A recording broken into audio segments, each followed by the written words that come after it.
రోజు భారతీయ జనతా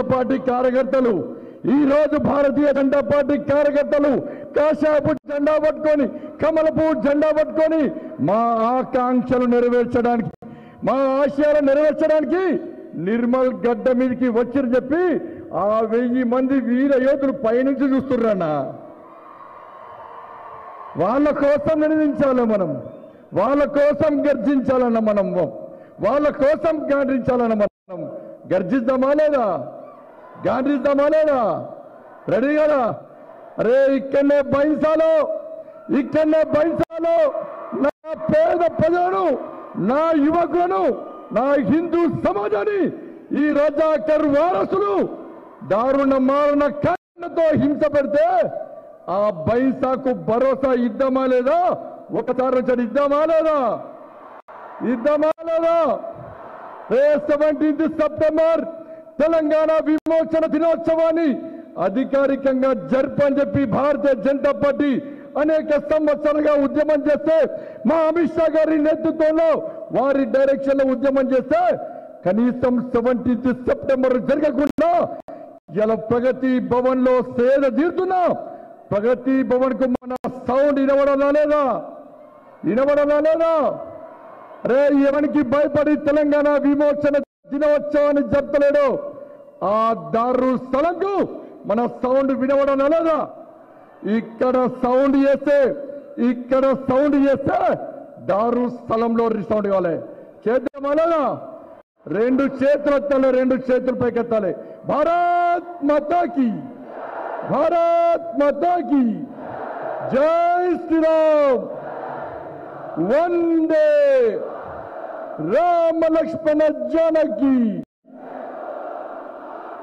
నరేంద్ర మోడీ గారి నాయకత్వం అమిత్ షా గారి నాయకత్వం జేపీ నడ్డా గారి నాయకత్వం జై తెలంగాణ నేటి కార్యక్రమ ముఖ్య అతిథులు మన అందరి స్ఫూర్తి ప్రదాత అభినవ సర్దార్ పటేల్ మన అందరి హీరో మనందరి లోపల కార్యకర్తల లోపల ధైర్యాన్ని ఉత్సాహాన్ని సాహసాన్ని నింపితే కేంద్ర హోంశాఖ మంత్రులు భారతీయ జనతా పార్టీ నాయకులు శ్రీ అమిత్ షా గారు భారతీయ జనతా పార్టీ నాయకులు కేంద్ర మంత్రివర్యులు శ్రీ కిషన్ రెడ్డి గారు ఈ రాష్ట్ర ఇన్ఛార్జ్ శ్రీ తరుణ్ చుగ్ గారు భారతీయ జనతా పార్టీ జాతీయ ఉపాధ్యక్షురాలు అక్క డికే అరుణక్క గారు భారతీయ జనతా పార్టీ సీనియర్ నాయకులు మురళీధర గారు డాక్టర్ లక్ష్మణ్ గారు అదేవిధంగా స్థానిక పార్లమెంట్ సభ్యులు సోయం బాబురావు గారు మా సహచార పార్లమెంట్ సభ్యులు అరవింద్ గారు మాజీ మంత్రివర్యులు ఈటల రాజేందర్ గారు వేదికమైనటువంటి పెద్దలందరికీ మాజీ పార్లమెంట్ సభ్యులు ప్రస్తుత శాసనసభ్యులు రాజాసింగ్ గారు రవీంద్ర గారు అదేవిధంగా మాజీ పార్లమెంట్ సభ్యులు మాజీ రాజ్యసభ సభ్యులు మాజీ మంత్రివర్యులు మాజీ ఎమ్మెల్యేలు భారతీయ జనతా పార్టీ రాష్ట్ర పదాధికారులు జిల్లా అధ్యక్షులు జిల్లా ఇన్ఛార్జు సోదర కార్యకర్తలారా శివాజీ చేతిలో కత్తిరి చూడు మా అమిత్ షా గారి సత్తా చూడన్న రేంజ్ లో తల మెరిసే తలవారు చూడు నా వీర యోధుల సత్తా చూడన్న రేంజ్ లో తరలిసిన మీ అందరు కూడా ఈ నిర్మల్ గడ్డకు నిజంగా శిరస్సు వంచి నమస్కారం తెలియజేస్తున్నా అద్భుతం మీ లోపల జోరు చూస్తుంటే నిజంగా సంతోషాన్ని పట్టలేకపోతున్నా ఈ రోజు పవిత్రమైన దినం మీ అందరి కూడా తెలంగాణ విమోచన దినోత్సవ శుభాకాంక్షలు దానితో పాటు మన ప్రియతమ నేత మనందరి స్ఫూర్తి ప్రదాత నరేంద్ర మోడీ గారి జన్మదినం ఒక్కసారి నేను రిక్వెస్ట్ చేస్తున్నా అందరం ఒక్కసారి లేచినబడి నరేంద్ర మోడీ గారికి కరతాళ తలవద్ద వాళ్ళకు శుభాకాంక్షలు చేయాల్సిందిగా కోరుతున్నాను నరేంద్ర మోడీ గారి నాయకత్వం అమిత్ షా గారి నాయకత్వం భారత్ మాతాకి అదేవిధంగా ఇలా విశ్వకర్మ జయంతి మీ అందరు కూడా హృదయపూర్వక కృతజ్ఞతలు పౌరుషానికి సాహసానికి అడ్డా ఈ నిర్మల్ గడ్డ అనేక బలిదానాలతో ఈ నిర్మల్ గడ్డ మనందరిలో ఒక స్ఫూర్తి నింపినటువంటి నరేంద్ర మోడీ గారి వ్యాఖ్యలను గుర్తొస్తారు. గతంలో మాట్లాడతారు, మనల్ని బానిసలుగా చేసేవారు రాసిందే చరిత్ర కాదు, ఎన్నో వీర మరణాలు, గొప్ప గొప్ప సన్నివేశాలు ఉన్నాయన్నటువంటి మోడీ గారి మాటలు ఈ రోజు మనందరం గుర్తు చేసుకోవాల్సిన అవసరం ఉంది. రామ్జీ గఢ్తో పాటు దాదాపు 1000 మందిని ఈ నిర్మల్ గడ్డ మీద మర్రి చెట్టుకు 1000 మందిని ఉరిదీసినటువంటి దారుణమైన సంఘటన, ఆ వీర యోధుల చరిత్రను సమాజానికి చెప్పడానికే భారతీయ జనతా పార్టీ ఈ బహిరంగ సభను ఏర్పాటేసింది. అరే పర్గాలో జాతీయ జెండాను చేతిలో పట్టుకొని భారత్ మాతాకి జై అంటూ వందే మాతర గీతాన్ని ఆలపిస్తూ జాతీయ జెండాను చేతిలో పట్టుకొని వస్తే 23 మంది దేశ భక్తులను నిజాం సైన్యం బుల్లెట్ల వర్షంతో ఇలా మరణించిన సందర్భంలో వారి చరిత్రను రాబోయే సమాజానికి అందించడానికే ఈ నిర్మల్ గడ్డ మీద బహిరంగ సభ ఏర్పడేశాం. అరే బైరాన్ పల్లిలో రజాకారుల తరిమి కొట్టడానికి ఆ పేద ప్రజలను కాపాడు కోసం యుద్ధం చేస్తే 118 మంది వీర యోధులను ఇలా నిజాం రజాకారులు మట్టుబెట్ట చరిత్రను రాబోయే తలకు అందించడానికే భారతీయ జనతా పార్టీ తెలంగాణ విమోచన సభను మీ అందరికీ చెప్పడానికే ఈ సభను ఏర్పాటు చేస్తాం. ఇది భారతీయ జనతా పార్టీ చరిత్రను తెరమరిగేదు, చరిత్రను రాబోయే తరానికి అందించాలనే ఉద్దేశంతో ప్రతి సంవత్సరం ఈ తెలంగాణ విమోచన దినోత్సవాన్ని మేము జరుపుతున్నాం. రాష్ట్ర ముఖ్యమంత్రిని నేను ప్రశ్నిస్తున్నా, నీ బిజీ షెడ్యూల్ అంది ఈ రోజు తెలంగాణ స్వాతంత్ర దినోత్సవం జరుపుకుంటే నువ్వు ప్రగతి భవన్లో ఉంటావా? ఏం బిజీ ఉంది అలా? కనీసం రాష్ట్ర ముఖ్యమంత్రి జెండా ఎగిరాలే, రాష్ట్ర ముఖ్యమంత్రి తెలంగాణ ప్రజలకు క్షమాపణ చెప్పలేదంటే ఇది తెలంగాణ ప్రజలను అవమానించినట్ట కాదా? తెలంగాణ సమాజం గుర్తించాలి.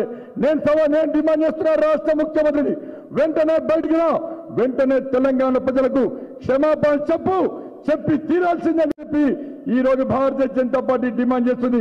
అధికారంలోకి లేకముందు ఉద్యమ సమయంలో కాంగ్రెస్ పార్టీ అధికారంలో ఇదే రాష్ట్ర ముఖ్యమంత్రి సవాల్ చేశాడు. రోషయ్య గారు, మీరు తెలంగాణ స్వాతంత్ర దినోత్సవాన్ని జరుపుకోలేరా? మా ఆత్మ గౌరవాలను కాపాడరా? కాంగ్రెస్ పార్టీ నేతలారా, మంత్రులారా, దద్దమ్మలారా బయటికి రండి, ప్రభుత్వాన్ని కూల్చండి అని చెప్పి ఆ రోజు సవాల్ చేసిన ముఖ్యమంత్రి. నేను ఇదే అసెంబ్లీలో ఇదే రాష్ట్ర ముఖ్యమంత్రి సర్దార్ పటేల్ అవమానించారు. నా సర్దార్ పటేల్ అవమానించిన మూర్ఖులు ఈ రాష్ట్ర ముఖ్యమంత్రి పటేల్ గిటేల్ అని చెప్పి మన పటేల్ అవమానిస్తే ఊరుకునే ప్రసక్తి లేదు. ఎమ్మెల్యేలు వగలబడిన వీరాల అసెంబ్లీలో నేను సవాల్ చేస్తున్నా, నేను డిమాండ్ చేస్తున్నా టీఆర్ఎస్ పార్టీ శాసనసభ్యులను, నేను డిమాండ్ చేస్తున్నా టీఆర్ఎస్ పార్టీ మంత్రులను తెలంగాణ స్వాతంత్ర దినోత్సవాన్ని 17 సెప్టెంబర్ మీ ముఖ్యమంత్రి ఈ రాష్ట్ర ముఖ్యమంత్రి ఎందుకు జరుపుతున్నాడు? వెంటనే మీ లోపల తెలంగాణ రక్తం ప్రవహిస్తే, మీరు నిజమైన తెలంగాణ వాదితే రండి బయటగాని ఈ ప్రభుత్వాన్ని కూర్చోండి. ఇలా తెలంగాణ ఉద్యమం కోసం భారతీయ జనతా పార్టీ చేపట్టిన ఈ మహాసంగ్రామంలో ప్రజాస్వామ్య తెలంగాణ నిర్మాణం కోసం మేము చేపడుతున్న ఉద్యమంలో పాల్గొనండి. కేసీఆర్ ప్రభుత్వాన్ని కూల్చండి అని చెప్పి ఈ సందర్భంగా డిమాండ్ చేస్తున్నాం. తెలంగాణ రాష్ట్రం 3 ముక్కలైందన్నారు. ఒకటి మహారాష్ట్ర, ఒకటి కర్ణాటక, ఒకటి తెలంగాణ. నిజంగా కర్ణాటక గొప్పలన్నా, నిజంగా మహారాష్ట్రలు గొప్పలన్నా ప్రత్యేక జీవోలు ఇచ్చారు, ప్రత్యేక నిధులు ఇచ్చారు, ఉత్సవాన్ని ఘనంగా జరుపుకుంటారు. ఇక్కడ ఈ తెలంగాణ రాష్ట్ర ముఖ్యమంత్రి 3 ముక్కలు చేసిండు. ఒక ముక్కను ఓవైసీకి ఇచ్చిండు, ఒక ముక్కను కొడుకిచ్చిండు, ఇంకో ముక్కను అల్లుడికిచ్చి వాళ్ళ జల్సాలు చేస్తూ తెలంగాణ ప్రజల ఆకాంక్షలకు నీరుగార్చే ప్రయత్నం ఈ రాష్ట్ర ముఖ్యమంత్రి చేస్తున్న విషయాన్ని ఒక్కసారి గుర్తుంచుకోవాల్సిన అవసరం. భారతీయ జనతా పార్టీ అనేక సంవత్సరాలుగా యుద్ధం చేస్తుంది తెలంగాణ విమోచన దినోత్సవాన్ని జరపాలని చెప్పి. అనేక మంది కార్యకర్తలు లాఠీ దెబ్బతిన్నారు. జైళ్ల గోణం పరేడ్ గ్రౌండ్ మీద జెండా ఎగిరేస్తాం, కలెక్టరేట్ మీద జెండా ఎగిరేస్తాం. తెలంగాణ విమోచన దినోత్సవం అంటేనే ఇలా భారతీయ జనతా పార్టీ కార్యక్రమంగా వాళ్ళందరూ భావిస్తున్న విషయాన్ని ఒక్కసారి గుర్తుంచుకోవాల్సిన అవసరం ఉంది. పటేల్ త్యాగాన్ని భారతీయ జనతా పార్టీ మర్చిపోదు. నాటి నుంచి నేటి వరకు మొదటి దశ ఉద్యమం, మలి దశ ఉద్యమం, మొదటి పోరాటంలో అనేక మంది అసలు భాషలు. నేను ఈ వేదిక ద్వారా తెలంగాణ రాష్ట్ర ప్రజలు చెప్తున్నాం, 14 మంది అమరవీరుల త్యాగాల ఫలంగా తెలంగాణ రాష్ట్రం ఏర్పడేది.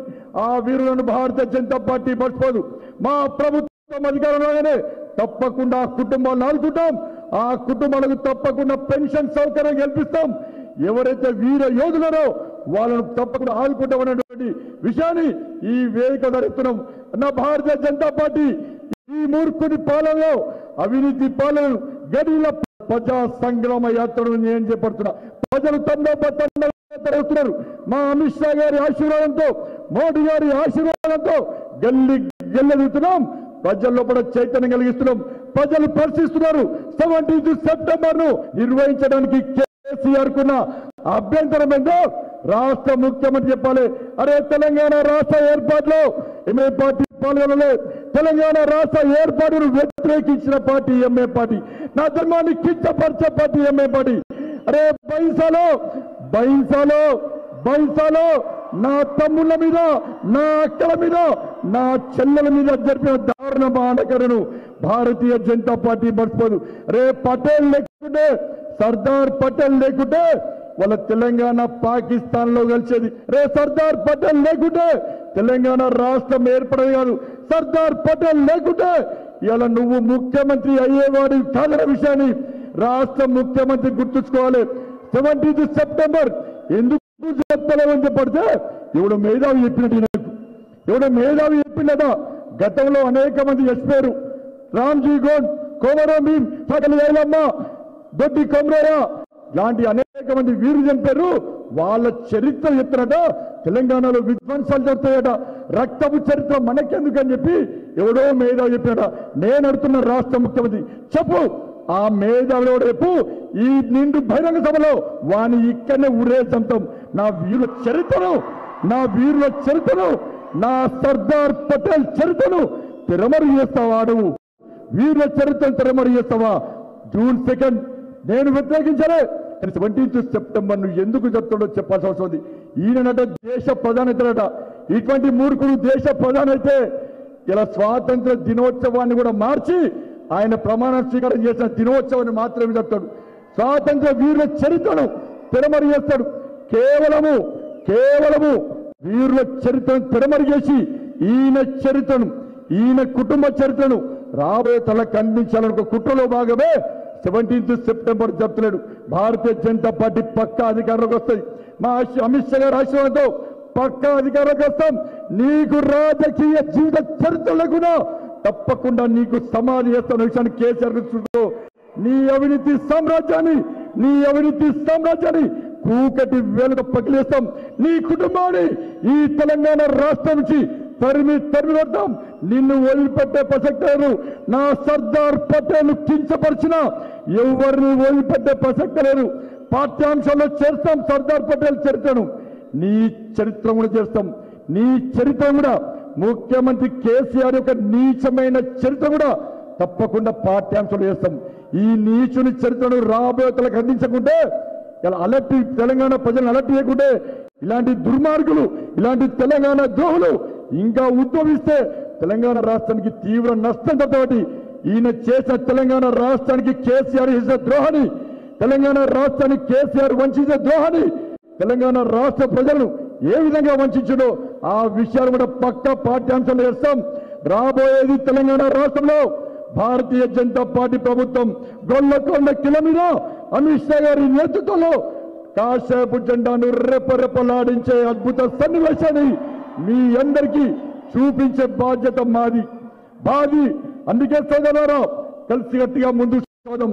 కష్టపడి సాధించుకున్న తెలంగాణ రాష్ట్రం ఒక మూర్ఖుడి చేతిలో, ఒక కుటుంబం చేతిలో బందేది. తెలంగాణ తల్లి రోధిస్తుందన్నా, తెలంగాణ తల్లి బాధపడుతుందన్నా, రండి భారతీయ జనతా పార్టీ కార్యకర్తలారా, నన్ను బంధ విముక్తురాలు చేయండి. ఈ మూర్ఖుడి చేతిలో బందే ఉన్న భారత్ మాతాకి జై అంటూ, వందే మాతరం అంటూ, జై శ్రీరామ్ అంటూ గర్జిస్తూ గాంధిస్తూ తరలిరండి అని చెప్పి ఆ తెలంగాణ తల్లి ఆర్తనాదం పెడుతుందన్నా. అందుకే ఈ రోజు 17 సెప్టెంబర్ రోజు మా అభినవ సర్దార్, మా అందరికీ స్ఫూర్తి ఫలత, మా లోపల ధైర్యాన్ని శాసనింపే మా అమిత్ షా గారు రావడం నిజంగా అదృష్టం అన్నా. అమిత్ షా గారు, మోడీ గారు, అమిత్ షా గారు లేని భారతదేశాన్ని ఏ భారతీయ జనతా పార్టీ కార్యకర్త ఊహించుకోడన్నా. నాకప్పుడు అనిపిస్తుంది ఒక్కసారి అమిత్ షా గారిని టచ్ చేయాలనిపిస్తుంది, వారి ధైర్యంలోకి రావాలనిపిస్తుంది. నేను మొక్కుకున్నా, నేను దేవుణ్ణి అమ్మవారిని మొక్కుకున్నా. మోడీ గారు అమిత్ షా గారిని దేశాన్ని ఊహించుకోలేము. ఒకవేళ నిజంగా వయస్సు గిట్ట ట్రాన్స్ఫర్ అయితే నాకు 50 సంవత్సరాలన్నా, ఎవరికైనా ఆ వయస్సు ట్రాన్స్ఫర్ చేసే అవకాశం ఉంటే నా వయస్సును ఆ అమిత్ షా గారికి మోడీ గారికి ట్రాన్స్ఫర్ చేయమని చెప్పి అమ్మవారిని వేడుకుంటున్నా. అందరూ వారి క్షేమం కోసం కోరుకోవాలన్నా. వారు లేని దేశాన్ని ఊహించుకోలేమన్నా, కష్టమన్నా. 370 ఆర్టికల్ ఎవరి వల్ల రద్దవుతుందన్నా? బాంబులతో మోగరిలే, బాంబులతో దద్దరిలే, రక్తపు మరుగులు వచ్చిన కాశ్మీర్ అందాల కాశ్మీర్ గా అభివృద్ధి చెందిన కాశ్మీర్ గా తీర్చిదిద్దిన ఘనత మన అమిత్ షా గారి. 370 ఆర్టికల్ రద్దు చేస్తే ఘనత అమిత్ షా గారిది. అనేక మంది బలిదానం కోసం వాళ్ళ త్యాగాలను గుర్తించి, కార్యకర్తల త్యాగాలను గుర్తించి 370 ఆర్టికల్ రద్దు చేసిన మహానుభావుడన్నా మన అమిత్ షా గారు. ఒక్కసారి వారికి అందరూ కూడా కరతాల దొరుకుతాయి. ఒక భరోసా ఇద్దాం. తెలంగాణ రాష్ట్రంలో మీ నాయకత్వంలో, మీ ఆశీర్వాదంతో తప్పకుండా తెలంగాణ రాష్ట్రంలో భారతీయ జనతా పార్టీ ప్రభుత్వాన్ని ఏర్పాటు చేస్తాం. ఈ కుటుంబ పాలనను అంతమొందిస్తామని చెప్పి ఈ సందర్భంగా వారికి మనస్ఫూర్తిగా విజ్ఞప్తి చేస్తూ, ఈ భారీ బహిరంగ సభకు కష్టపడి పనిచేసినటువంటి జిల్లా అధ్యక్షులకు, మా పార్లమెంట్ సభ్యులు బాబురావు గారికి, కష్టపడి పనిచేసిన కార్యకర్తలకు, అశేష ప్రజానికానికి శిరస్సు వంచి వినమ్ర పూర్వక ధన్యవాదాలు తెలియజేస్తూ ముగిస్తున్నాను. భారత్ మాతాకి జై శ్రీరామ్. ధన్యవాదాలు. సంజయ్ గారికి ధన్యవాదాలు. ఆనాటి సర్దార్ వల్లభాయ్ పటేల్ నిజామును లొంగ తీసుకుంటే నేటి అభినవ సర్దార్ వల్లభాయ్ పటేల్ నయా నిజాం యొక్క అహంకారాన్ని అణిచివేయడానికి